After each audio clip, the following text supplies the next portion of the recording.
پاکستان، سعودی عرب اور ترکیہ کے درمیان دفاعی تعاون کے نئے باب کے آغاز پر اسلام آباد میں خصوصی تقریب منعقد ہوئی۔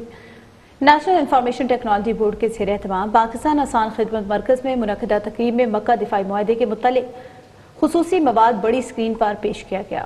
طلحہ اکرم کی رپورٹ دیکھیے۔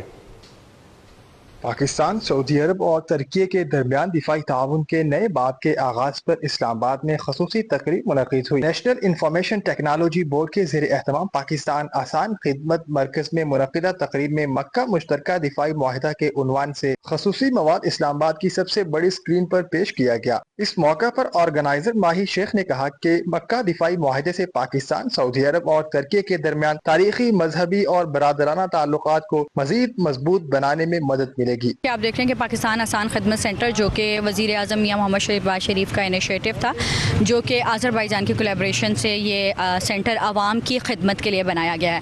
آج ہم اس کے باہر موجود ہیں اور یہ اسکرین جو ہے اسپیشلی جو دفاعی امن معاہدہ ہوا ہے ترکیہ اور سعودی عرب اور پاکستان کے درمیان، جو کہ میں سمجھتی ہوں کہ خطے کے لیے بہت پرامن رہے گا، اور اس سے ایٹ لیسٹ ہماری جو قوت ہے، طاقت ہے، وہ وزیر اعظم میاں محمد شہباز شریف اور فیلڈ مارشل کی وجہ سے زیادہ ہو گئی ہے۔